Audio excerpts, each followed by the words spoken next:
What's going on, guys? Nathan here, back again with another Salted Productions Commander deck tag, and we're talking about a brand new spicy mono red commander, Clive Ifrit's Dominant from the Final Fantasy set.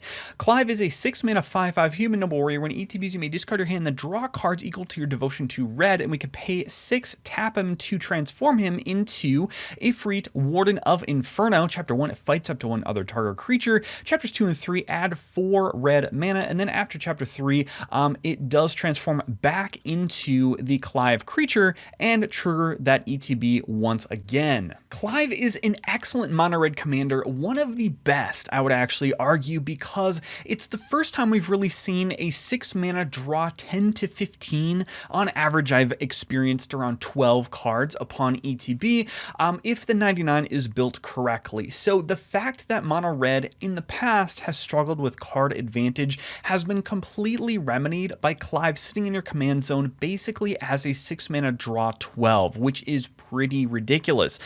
Also, it is nice that we don't have to care about Clive sitting on the battlefield as a value engine or a value generator over time. Instead, we really just sort of care about that ETB, the flash in the pan, and then we would actually even welcome Clive to die if we don't want to be activating his ability, because then he'll go back to the command zone and then we can replay him for 8 mana and again draw another 12 when we're ready to refill our hand. And because Clive is a sort of generic draw engine, we actually are really flexible in how we build our 99. There's a few archetypes to choose from, but before I talk about our archetypes, I'd just like to introduce myself. Of course, my name is Nathan. You're watching the Salted Productions YouTube channel. If you enjoyed this video, leave a like on it. Always appreciate it. Subscribe to see more deck tags. And if you want to support me in my channel, you can check out my Patreon linked down below. And because I always forget to mention this at the beginning of the video, I do make companion goldfishing videos. So if you want to see how this video actually performs in a playtesting environment, you can check that video out. I'll be making that in the next couple of days here, and so you'll see that on my channel, and you can find it linked below in the description. So in selecting an archetype to brew with Clive in the command zone, there's really only a couple. Mono red is pretty inflexible in terms of the amount of archetypes it does support. There are things like Group Slug, Goad, and the like, but what mono red really excels at is burn. And there's 3 ways to build burn in mono red with Clive in the command zone. First, there are creature-based burn spells. So think about your best, the best cards, the best payoffs for creature-based burns would be things like Perforos that will burn our opponents whenever creatures enter. There's also non-creature burn, so think of cards like Coruscation Mage, which will burn our opponents every time we cast non-creature spells. And that archetype is going to be more leaning into enchantments and artifacts, again, because we want to be adding to our devotion with Clive. And then there are discard-based burn, so think of effects like, I believe it's called Glinthorn Buccaneer, which will burn our opponents for 1 damage for every card that we discard. This last archetype for discard-based burn, I believe, is a trap, and I've seen a couple of YouTube content creators build discard-based burn decks with Clive, and I think it's just not as powerful as the other ways to build Clive because A, there are less actual cards in mono red that will burn opponents based on the amount of cards you discard or draw, and then second of all, it is better to use Clive to refill your hand and have a big increase in cards drawn rather than holding on to cards, constantly sort of rummaging in your first turns 1 through 5, and then basically ditching all of your cards and then drawing them. So that archetype is not only less consistent, but it doesn't play as well into a play pattern because you don't generate as much card advantage from Clive as the creature-based burn or non-creature-based burn. So the chosen archetype that I've decided to build with Clive is creature-based burn. Now, I will say that this is a higher ceiling in terms of total potential damage output, but it is a little bit riskier because we are more vulnerable to board wipes that will wipe out our board state and thus reduce our devotion by quite a bit. If we instead build around non-creatures, we can be a lot more consistent because we can dump a lot more resources into enchantments, which are way harder to remove, especially for black and for red, but there are less high power in burn enchantments in mono red that we can utilize in that strategy. So I'll drop, if you want to actually build the enchantment route, I'll drop a few suggestions in the comments below, and you can see, what kind of swaps we'd want to make make there. And then we will talk about briefly our game plan. So with our creature-based burn strategy, generally our early game plan is going to be to play ramp, of which we are packing a lot on top of 37 lands. We also want to play high devotion creatures and permanents in the early game. So we generally want to be playing on curve, just generating as much devotion as we can. And then we would like to drop some sort of damage-based amplifier either right before we drop Clive or right after we drop Clive. And of course, Clive does not need to be dropped exactly on turn 6 because, again, we are really just banking on dumping our hand. We always have the assurance of having a hand refill effect in the command zone. And then we want to, once we get that amplifier onto the battlefield, then we want to basically dump a bunch of our creatures and creature generators from our hand in order to trigger all of our burn payoffs and theoretically burn out the table all at once before we become a massive threat. So now that we know what our game plan is, let's talk briefly about the deck stats. This deck is about a mid-bracket 3 in terms of power level, and it does not run any game changers. So theoretically, this could sit at a bracket 2 table, but in my personal opinion, it is more powerful than most precons, and so I would label it as bracket 3. And the deck is going to cost us around $335 according to Moxfield. Now, the caveat with this is that our top 5 most expensive cards clock in at around $145, so almost half of the cost of the deck. And if we were to cut these cards for budget equivalent effects, the exception here being Nykthos Shrine to Nyx, there's not really an equivalent effect in on a land that can replace Nykthos. But if we were to replace all of these cards, they total to about $145. So cutting these would bring the deck down to about $190, which is very affordable in terms of most prices of commander decks, and honestly makes me tempted to buy this deck in paper myself. And so let's talk about the mana curve next. So this deck, if we take a look at the mana curve here, it has an average mana cost of around 3.25, and this is what the mana curve looks like. So here I want to emphasize how we want to be playing cards on curve, with Clive representing basically the top end to refill our hand. Again, the play pattern is to just dump our hand until we get to turn 6 or turn 7, play Clive, refill our hand, and then dump our hand again. And then as we need to replay Clive, or perhaps we flip him over and transform him into the Ifrit, then we can certainly keep refilling our hand. And so our curve is pretty low. We do have a lot of 4-drops here, but there's a good reason for that, which I will talk about in a little bit. But really, we are leaning heavily into 2-drops and 3-drops, and our curve has no 7-drops, notably. So let's dive into our categories. Let's actually talk about some of the 99 here, starting with our early game. So our ramp category, we have 13 total ramp cards, and I'll just sort of run through these in order of converted mana cost. Curse of Opulence, and I will note for all 1-drops, you can sort of think of the number of pips in the top right there as representing draw this amount of cards when Clive enters. So think of Curse of Opulence as a ramp spell that will also draw us a card later in the game. Ragavan, an infamous creature that will also draw us a card. So basically, we all of our 1-mana spells are sort of like cantrips, and that is one way you can build Clive as well if you go the non-creature route, is to fill your deck with a bunch of 1 and 2 drops. Okay, so Curse of Opulence is going to generate us gold tokens whenever the enchanted player is attacked, and this really helps to take some combat heat off of you by forcing creatures to attack elsewhere. Now, this does feed your opponent's gold tokens, but we benefit more than anybody else, and this is just hyper efficient ramp, and it is a little bit mean, admittedly. Ragavan is a very famous creature, and honestly, you could replace this with a different 1-mana creature, but Ragavan is kind of unique in how much treasure and card advantage it can generate for a simple 1-drop, and so we do include it when it does combat damage to a player. Create a treasure token and exile the top card of that player's library, and we can basically play it until end of turn.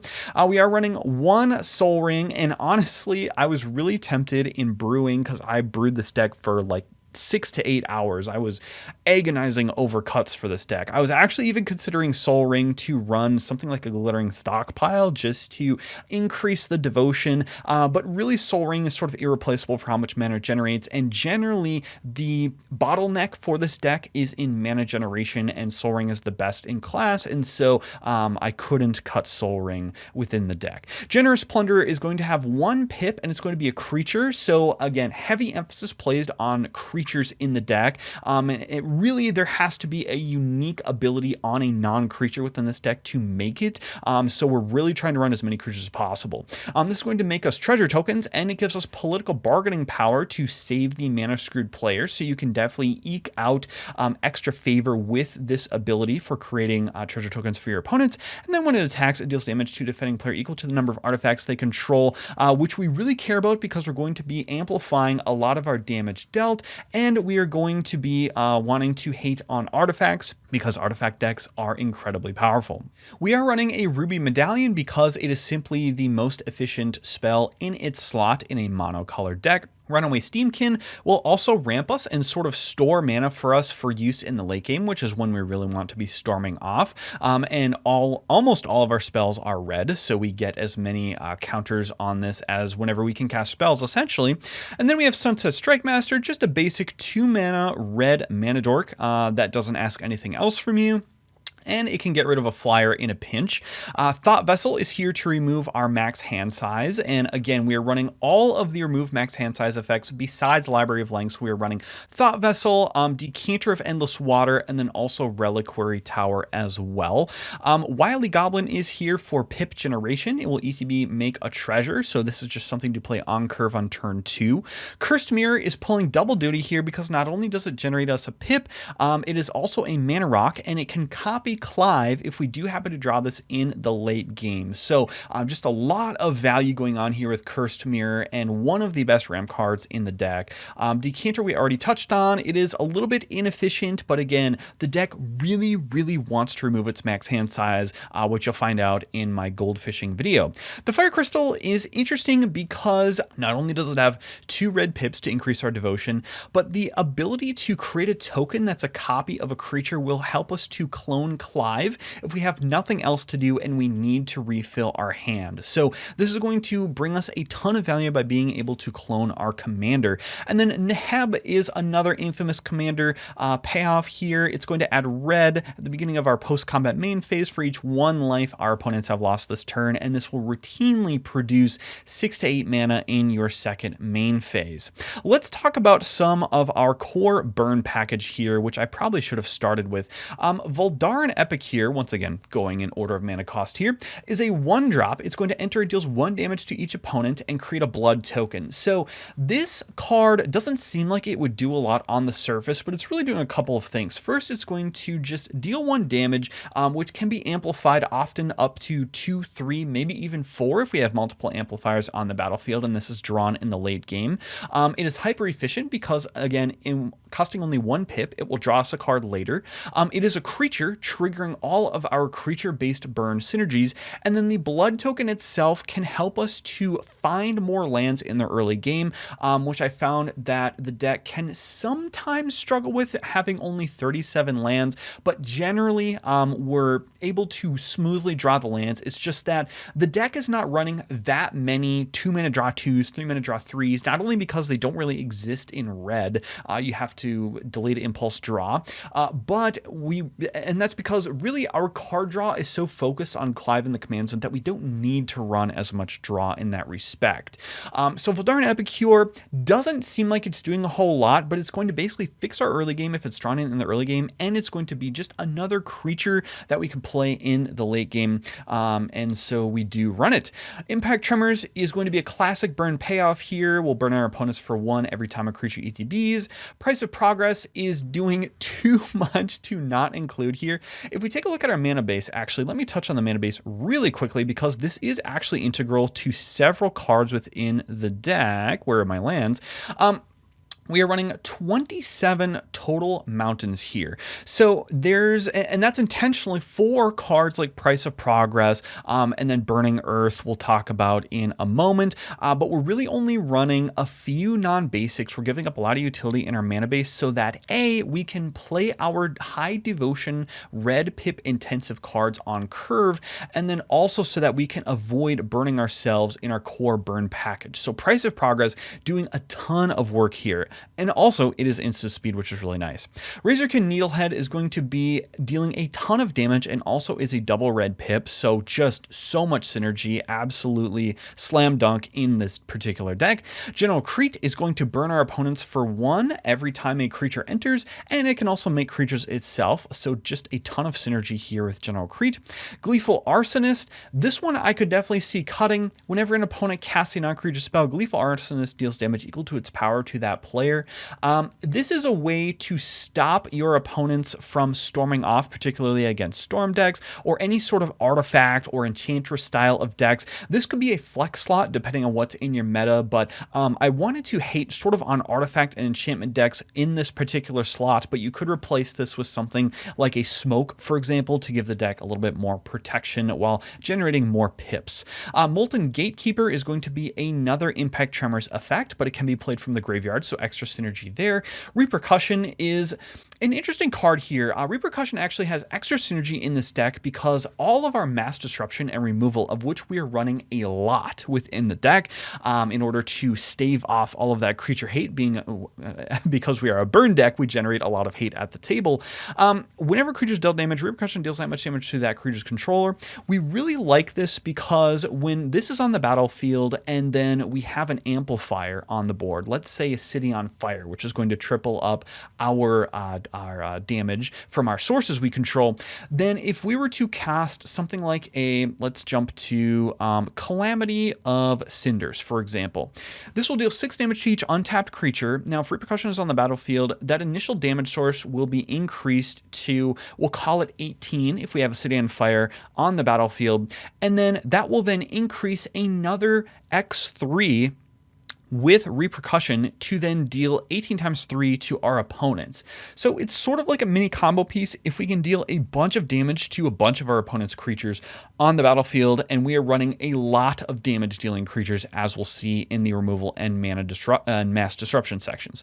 Sulfuric Vortex is here to deal just a consistent 2 damage every upkeep to each player. This does hit us as well, but with our damage amplifiers, this is worse for our opponents. And it is also here because it is double red pips, so 2 red pips, and then it also turns off life gain, which is nice as well.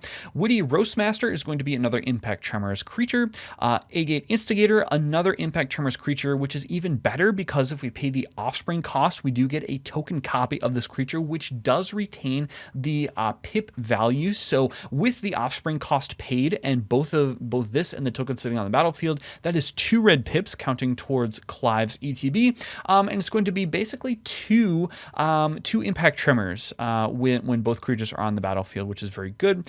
Burning Earth is a great sort of pseudo stacks piece. Whenever a player taps a non-basic land for mana, Burning Earth deals 1 damage to that player. This can absolutely lock down your opponents. I have been so happy with Burning Earth because it basically will just shut off your opponents from doing anything. And again, we are running 27 mountains, so we actually get around this for the most part. Coruscation Mage is here as a burn payoff for non-creature spells. Now, if we actually look at the makeup of the deck, I believe we're running about half and half in terms of creatures and non-creatures. I think off the top of my head, I'll have the actual numbers on screen, but I think it's 34 creatures and then something like 30 to 32 non-creatures. So Coruscation Mage is not totally irrelevant here. And again, we are running it because not only does it make 2 bodies, which will trigger our burn creature-based burn payoffs twice, but then it will retain the token copy characteristics to have double pips. Fanatic of Mogus, one of the best burn spells in the entire deck. When it enters, it deals 1 damage to each, or it deals damage to each opponent opponent equal to your devotion to red. So just the best burn spell in the deck, period. Hell Rider is an absolutely insane card, giving Fanatic of Mo just a run for its money in terms of the best burn payoff in the deck. Haste, whenever creature you control attacks, Hell Rider deals 1 damage to defending player. So this is 1 damage per creature. So again, we are amassing a board state. We typically get up to about 6 creatures before we're board wiped or something like that. And so given that this has haste, you slam this with 5 creatures on the battlefield. You have a damage amplifier on board to double up these damage triggers. And so if you swing at an opponent with Hell Rider plus 5 creatures, that's going to deal 12 damage to your opponent, and you can keep doing that over and over as long as your creatures can survive the combat. Perforos, God of the Forge is just a great burn payoff, dealing 2 damage to each opponent every time a creature enters, and this will often be a creature, which is a downside. We do like Perforos when it's an indestructible enchantment that makes it basically unable to be removed, but we do get a 6/5 indestructible beater if we need it to, but it does open it up to Swords to Plowshares once it is a creature. Sunspine Lynx is also here to hate out non-basic lands and again turn off that life gain while being a decent 5/4 body. So that's our burn package. Let's jump to our amplifier package then, now knowing what we're going to be using to actually deal damage to our opponents. Our first spell here is Quest for Pure Flame, which is really interesting because again it's hyper efficient, being only 1 mana, basically being a 1 mana cantrip. Whenever source you control deals damage to an opponent, you may put a quest counter on it, remove 4 quest counters from the card and sack it. If any source you control would deal damage to a creature or player this turn, it deals double that damage to that creature player instead. So this is a single use damage doubler effect for only 1 mana, and it is extremely trivial to get those quest counters on it. So this is a great turn 1 play, and even better in the late game because you are easily going to be able to get 4 quest counters, honestly, potentially in the same turn that this comes down. Artist's Talent is an interesting pick here. It's here for really the level 3 and the mana fixing at level 1. So again, it's going to be 1 pip of devotion for 2 mana. When you're casting a non-creature spell, you may discard a card. If you do, draw a card. So this is to allow us to continue to draw lands in the early game to continue our mana development. Then chapter 2, we don't really care that much, or I suppose I should say level 2, because this is a enchantment class, not a saga. Non-creature spells you cast cost 1 less to cast, which affects about half of the deck. And then if a source you control would deal non-combat damage to an opponent or a permanent an opponent controls, it deals that much damage plus 2 instead. And again, we don't care about combat almost at all in this deck other than swinging out with Hell Rider, which I talked about before. Really, we just want to keep our creatures up as blockers to block against the most lethal of threats. Otherwise, we really just want to sit back and just burn our opponents at the table. Mechanized Warfare is going to amplify our red and artifact damage sources by 1, and while being a double red pip up in the top right corner there, which is very, very good. O'Hare Axonil is going to be a 4/4 trample for 4 double red pips. If a red source you control will deal an amount of non-combat damage less than its power to an opponent, that source deals damage equal to O'Hare Axonil's power instead. And then when it dies, it turns into a land, which is pretty decent, so that if it's removed, we still get to ramp. Assuming it wasn't exiled. So O'Hare Axonil is an interesting pick here. It doesn't play well with other damage amplifiers. For example, let's say we have an Impact Tremors on the battlefield. Let's say we have an Impact Tremors plus our Mechanized Warfare.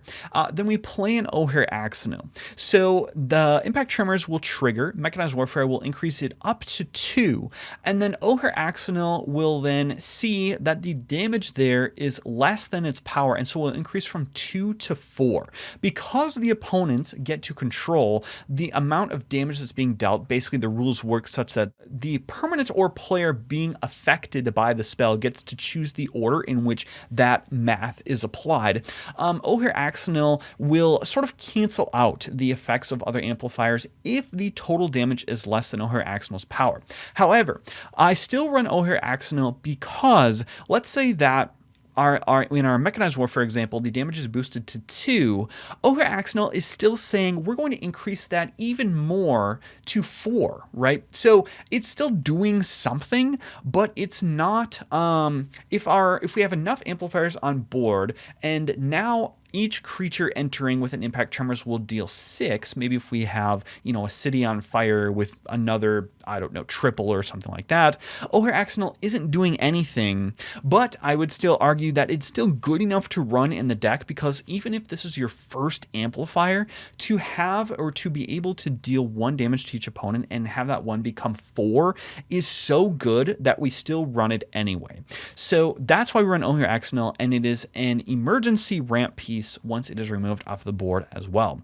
Sulfate Mayhem Dominus will double our non-combat damage. Again, we don't care about combat damage at all, and we can make this indestructible by discarding 2 cards. And this is kind of nice because if we don't have a no max hand size effect on the battlefield, we draw 12 with Clive. We can easily pay the 1 and 4 life and then discard 2 cards we were going to discard anyway down to hand size to put an indestructible counter on Sulfim, which is very nice. Torbrand, triple red pips, amplifies our damage to that +2 instead. Just a solid creature body, one of the best amplifiers in the deck. City on Fire will triple the amount of damage dealt to permanents or players. And then we also have Gratuitous Violence, which will say if a creature you control would deal damage to a permanent or player, it deals double that damage to that permanent player instead. And like we've already mentioned, a lot of our effects here are from creature-based sources, and this is also triple red pips. So just doing a lot of work here, even though it does limit us to only creature-based damage, but again, that's the vast majority of our burn sources anyway. Twin Flame Tyrant is going to be relatively expensive at $21, but is just a damage doubler straight up, also doubling our combat damage, which is absolutely excellent, and also doubles damage to permanents controlled by our opponents, while being a 3/5 flyer itself, which is awesome to block all of those potential flying attackers. And then Fire Emancipation is going to be a damage tripler, also has 3 red pips in the mana cost, which is pretty awesome. Let's talk about our removal package, because that is very important, and we're running a lot of removal in this deck. Fury is a perfect card for this deck, because once we actually play Clive, draw 12 cards, I've noticed in playtesting that if we have a Fury that's drawn from those cards, again, we're going to discard down to hand size anyway if we don't have a max hand size effect, which is likely. We're running all 3 effects of those, but it's likely that we'll still have to discard down to hand size. We can play Fury for free, exiling a red card from our hand that we are going to discard anyway, to then deal the 4 damage divided as we choose. And of course, if we deal 1 damage to 4 creatures and we have an amplifier on board, each of those individual damages gets amplified. And so this actually does a ton of work. And as an emergency, we can hard cast this 4/3/3 double striker if we want. But I would recommend really just evoking this for free by exiling a red card from our hand. Chandra's Incinerator says, whenever a source you control deals non-combat damage to an opponent, it deals that much damage to target creature or planeswalker that player controls. And of course, we are dealing a lot of impact tremor style of damage to our opponents, and this will almost always, I would say 99% of the time, will cost only 1 red mana and will be just a very efficient way to generate 1 more pip on board while also dealing a bunch of damage to our opponent's creatures, because again, we are running impact tremors style of effects. Mog Mob is one that I could see replacing, again, for something like Smoke, but we do care about the fact that this is a triple red pip creature, so that's going to be playing right into the type of card that we want to play here, and we can sacrifice it to deal 3 damage divided as you choose among 1, 2, or 3 targets. And for the same reason as we like Fury, being able to split up those damages, having our amplifiers then amplify those individual damage triggers is excellent. Shiny Impetus is a card that I could see replacing, but Shiny Impetus actually fills 2 roles in this deck. It doesn't generate a ton of devotion, but it will take care of the big creatures that we can't get with our little damage pings. So the big green deck at the table with the 8/8 Galta, 12/12 Galta, or like, I don't know, an 8/8 creature with trample can probably survive all of our damage pings. And so we want to just slap this onto that creature and make sure it goes elsewhere, or any sort of commander with a big combat damage or attack style of trigger. And while it will also generate us mana as well by creating those treasure tokens. So It's a little bit vulnerable being an aura because if the thing is blown up in response or sacrificed in response, I mean, obviously we don't want to be casting this on an aristocrat style of deck, but this is here to really take some heat off of the most scary creature on the table while also generating us mana in order to just keep propelling our game plan forward. Defiler of Instinct is an incredible card here. It's going to be 2 red pips, and whenever you cast a red permanent spell, it deals 1 damage to any target, and of course, like we've been saying this whole time, the deck is full of red permanent spells. Additionally, this is going to ramp us by allowing us to pay Phyrexian mana for 1 red mana symbol within the red spells that we cast. Overload over the Boiler Bilges, we can pay 4 and have generate 2 red pips on the battlefield. When it enters or attacks, it deals 4 damage to any target. So generally, we don't want to cast this for 6. We probably want to cast this for 4, generate us ourselves those pips, and take out any 4 toughness or less creature on the battlefield. And then later on, we can start pinging our opponents for 4 anytime it attacks. But again, we're hoping really that 4 damage is amplified, doubled, tripled, etc.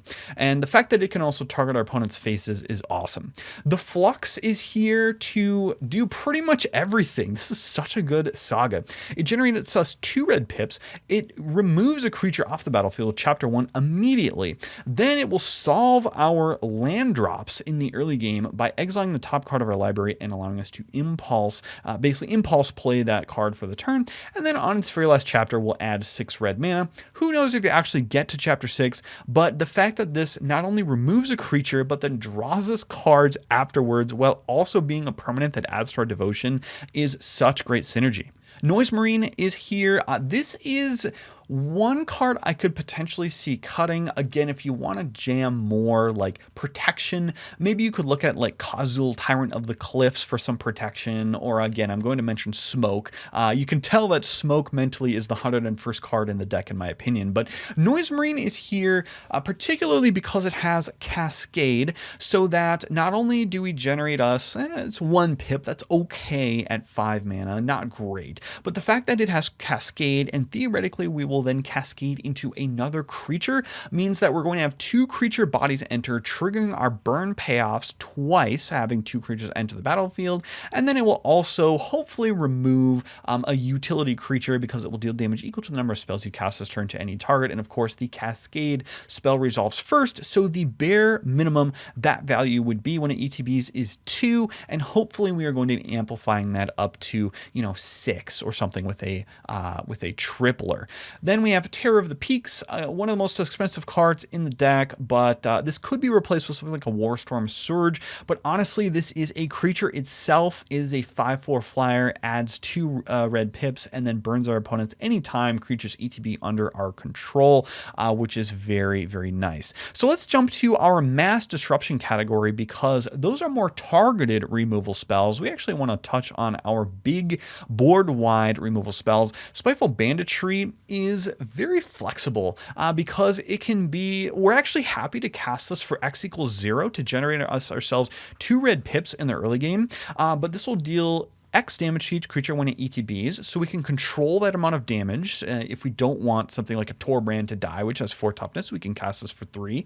And then it says, whenever one or more creature your opponents control die, you create a treasure token. This ability triggers only once each turn. So even if X is 0, this is still acting sort of as a ramp piece in the early game, and because creatures die all the time, and especially because we are running a lot of removal within the deck, we can definitely generate ourselves some treasures. Goblin Chain Whirler is here for 3 red pips primarily, but it's also nice that it deals 1 damage to each opponent and each creature and planeswalker they control. Calamity of Cinders is an interesting pick here because it does have Convoke, and it basically is sort of like a one-sided board wipe that will only cost us probably about 4 mana on average, because generally I assume that on average we'll have 3 creatures on board, maybe we'll have more, and then it will deal 6 damage to each untapped creature. So this won't get the tapped creatures, but honestly the fact that this is a one-sided board wipe that could cost us less than 5 or 4 mana is definitely excellent in and of itself. Invasion of Karsus.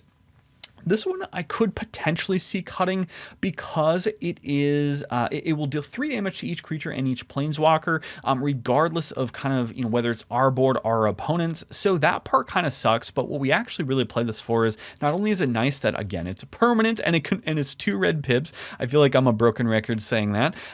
But when we actually flip it, this is an excellent flip. One of the best of all of the battles that were printed, in my personal opinion.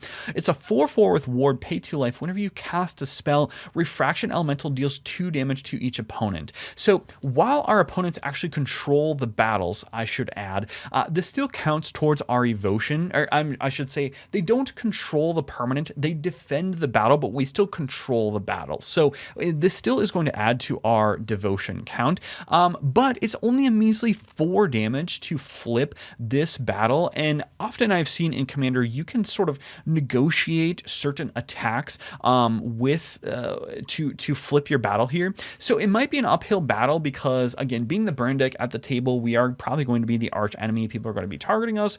But this payoff, whenever you cast a spell, does 2 damage to each opponent. I mean, imagine tripling that with a city on fire. Every spell, we deal 6 damage to each opponent. You can close out the game incredibly quickly with a refraction elemental on the battlefield. Pyrohemia is here to basically have, if we have an amplifier on the battlefield, we can pay 1 to then deal 1 plus, possibly 3 damage to each creature and each player.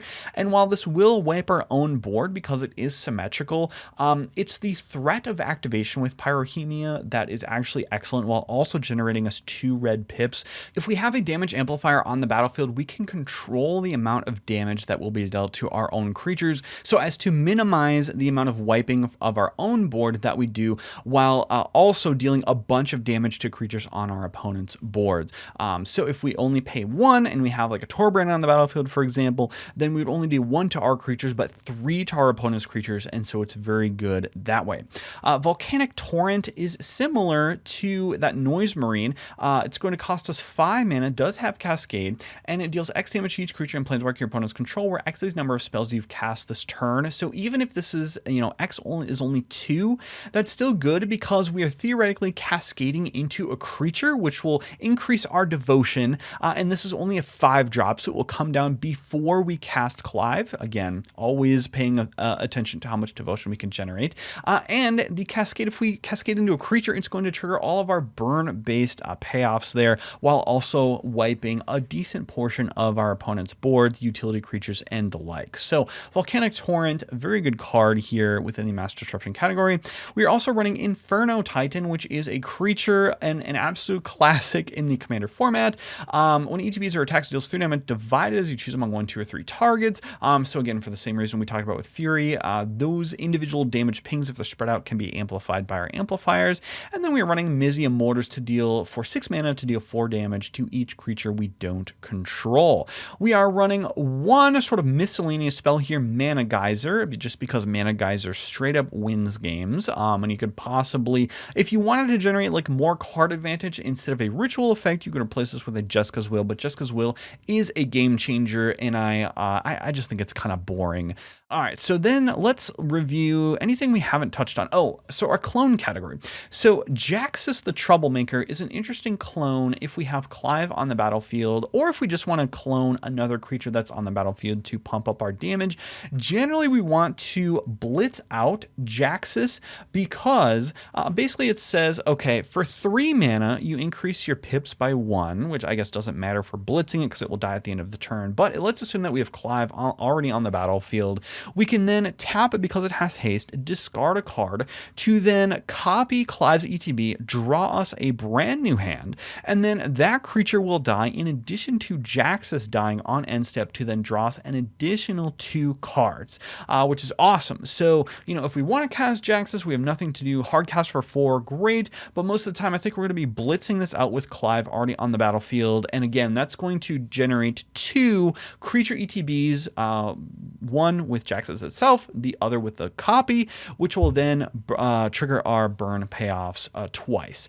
Hellkite Courser is basically a second copy of Clive, and if we have this in our hand before we have cast Clive the first time, then we want to cast the Hellkite Courser first because we will generate ourselves, basically we'll put Clive onto the battlefield. We will have an extra 2 pips from Hellkite Courser itself, adding to our devotion. And then when Clive goes back to the command zone, it actually doesn't increase the commander tax. So basically you can think of this as just getting the Clive ETB without needing to transform him and all of that garbage. What we really care about is just refilling our hand, treating this as a version of Clive.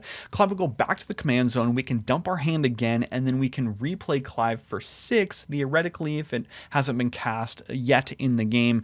And while at the same time, this is a 6/5 flying beater, which is pretty awesome. And then we have only 2 draw and card advantage. Of course, in a normal deck, I'd be very suspicious if some content creator said, well, you only need 2 card draw spells. Absolutely not. We definitely need more card draw, but this deck is unique because we have our hand refilling effect in the command zone always ready to access. So we don't need that much draw actually, because we always are going to be able to cast Clive. Bitter Reunion is here to fix our draws, because when ETBs, we can discard a card, and if we do, we draw 2 cards. This will generate us 1 pip, and then if we want, later on, we can pay 1 to give our creatures haste if we do want to close out via combat damage. For example, if we have something like a Torbrand on the battlefield, Torbrand does buff up our combat damage from our creatures as well, so it could act sort of as a big, power boost on the battlefield, in addition to something like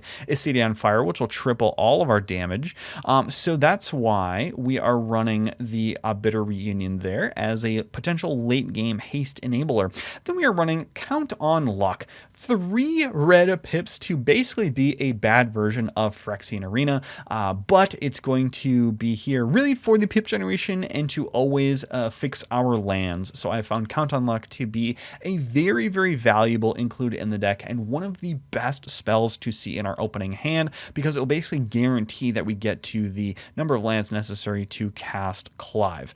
Okay, and I think that wraps up. Let's touch on the mana base here. So that wraps up our non-land permanents. Let's switch to our mana base. We'll run through these really quickly. Abstergo Entertainment is here to hate on graveyards, but also get back a key artifact if we need it to, while also being an untapped land. I will also note that there's only, I believe, 5, 1, 2, 3, 4, and 5 colorless lands in the deck, because we need to be able to cast spells like Count on Luck on the turn that we draw them.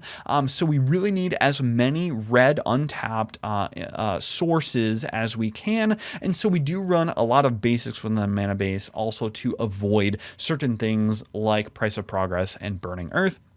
We're running Arena of Glory to give our creatures haste, and this is always going to enter untapped because we will have mountains on the battlefield. Arid Archway is here to guarantee that we draw more lands. This is a bit awkward in the early game, admittedly, if we do draw it in our opening hand, but this does help us to secure or sort of draw us a land to ensure that we get to the 6 mana necessary to cast Clive. Guildless Commons for the exact same reason. Lindblom is here for the Wizard token. This is a tapped land, but the Wizard token is worth it. Again, about half of the deck is non-creature spells, so that will actually trigger a decent amount.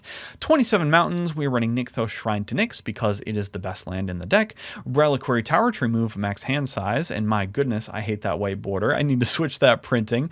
Then we are running Sundering Eruption to for the last clause there. Creatures without flying can't block this turn for 3 mana, and it is an untapped red source on the back side, so this is just one of, if not the best MDFC in red.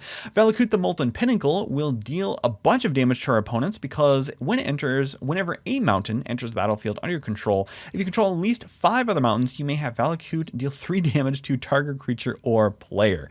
Absolutely insane, such a good card. And then Oliphant is here in a land slot as sort of a tapped land, because once again, if you were to play out a mountain, then you were to, want that next mountain in your hand, you could just mountain cycle this for one. And then let's say, you haven't dropped a land for the turn, then you can play your land for the turn. And now you're left with the same scenario as having played a tapped land in the first place. And again, this is just sort of a backup creature in the late game that can help us get through with trample damage if we need to go for a combat win. So that is my Clive Ifrit's dominant creature-based burn deck. Again, if you guys want to check out my Goldfish and Companion video, I'll be coming out with that in a couple of days. And then I'll also include some card swaps in the comments below if you want to see how to build Clive with a more sort of board wipe resilient non-creature focus as well. But I can tell from experience, this deck absolutely slaps. I am super happy with it and sort of how it came out. And it is also, I'm just so happy it's relatively affordable for how much it costs as well. I was really shocked that once you sort of remove all 5 of those cards, the total deck is under $200, which is absolutely fantastic as well. So if you're interested in Clive, give this deck a look, and I can promise you that this will lead to fast games because you can burn your opponents out as they durdle with their various ramping and card draw shenanigans. So that is the deck once again, everybody. If you enjoyed this deck tech, leave a like on it. I would always appreciate it. Subscribe if you want to see more deck techs like this one. And if you want to support me and my channel, you can check out my Patreon linked down below. But that has been my Clive Ifrit dominant deck tech. Hopefully you all enjoyed it, and hopefully we'll see you all in the next one.